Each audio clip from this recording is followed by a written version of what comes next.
Well, Brand Africa released the 13th list of the most admired brands in Africa based on a survey and rankings conducted by the Geo-Poll, Kantar and Brand Leadership. The survey was conducted across 32 African countries that account for more than 85% of the continent's GDP and population. To talk more about this, we are now joined in studio by the founder of Brand Leadership, Thebe Ikalafeng. Thebe, good morning and thank you so much for making time for us. Happy Africa Day. But I have to say that you are always in your Africa gear. Whether it's Africa Day or not. Because I'm African every day. Because you're African every day. Right. Let's start off there. You look amazing, by the way. I like that. Thank you. Much appreciated. Let's start off with the question that we're asking our viewers this morning about how they are expressing their Africa on Africa Day. For you, what does it mean? Well, today for me is just a day again to just reaffirm my commitment to the continent. It's a day for me to ask myself the question, how are we doing on the big agenda of 2063 to create a prosperous, integrated and peaceful continent? And what am I doing towards that goal? That's how I celebrate Africa Day. But then I do that every day for a living. So Africa to me is not an event, it's not a function, it's not a big event to me. Africa to me is who I am. And then let's speak about Brand Africa before we go to the popular African brands. Where would you say Brand Africa is currently? We are in a very difficult state right now as a continent. We're a very uncertain continent. Actually, Africa is an interesting continent because there's a duality about it. On the one side, if you speak to citizens, you speak to the ordinary man on the street. On one side, there's a lot of despair, but also there's a lot of optimism. There's a lot of pride in who we are as a continent. But of course, you look at us from a political standpoint, or even from a socioeconomic standpoint, we are not where we ought to be. We're not what we fought to be, but thank God we're not what we used to be. Yeah, and the African GDP over, think about the $3 trillion GDP that we're speaking about here, and some of the brands that you've surveyed here are also brands that contribute towards that GDP as well as the economic activity on the continent. Tell us about what your respondents had to say about those brands.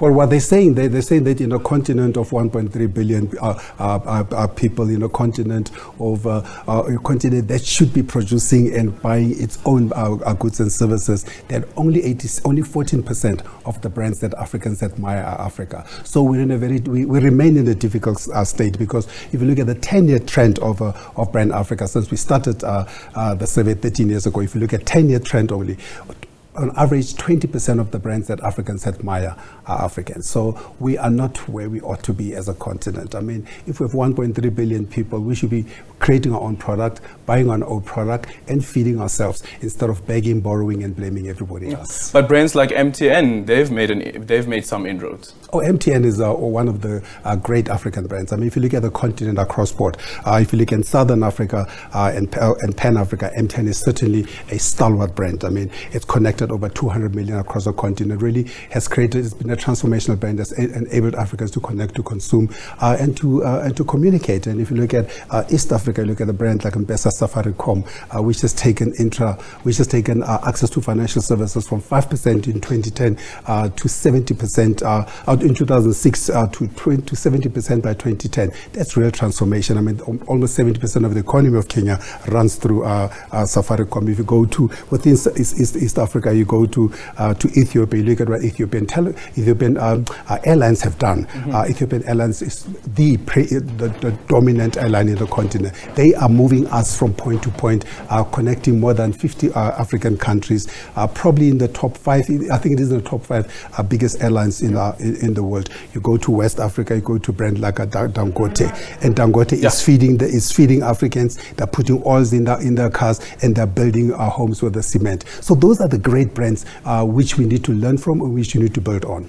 And of course, the financial sector playing quite a key role. We have the African Continental Free Trade Area, and looking at the Standard Bank as well. And how did your respondents respond to the Standard Bank? Well, this year we've got some interesting results. I mean, Standard Bank has really catapulted to the top of the rankings. So Standard Bank is the #1 most admired financial services brand. M10 is the #1 most admired brand that does good for citizens, for people, society, and the environment. Dangote is the number one most admired brand. When you ask people the question, which is the most admired brand, and overall, M10 is the #1 brand are spontaneously recalled by Africans. And unfortunately, the big international brands remain the most dominant brand, with Nike, again, for the 5th or 6th consecutive year, retaining the #1 brand. I think part of the African Continental Free Trade Area is that we must have a commission on how do we propel our African brands even to a higher status. Thebe, thank you so much for your time. Absolute pleasure, and thank you so much for having me, and happy Africa Day. And let's go build those great brands. As Fela Kuti said, we must buy Africa. And we should remember what Kwame Nkrumah said on this day 60 years ago, that we should face neither east, neither west. We should face forward, and forward is where the continent should be headed. Thank you so much. That is Thebe Ikalafeng. And tell us about how you expressing your Africa today as we mark Africa Day today. You can drop us a tweet that is @theagenda_SABC.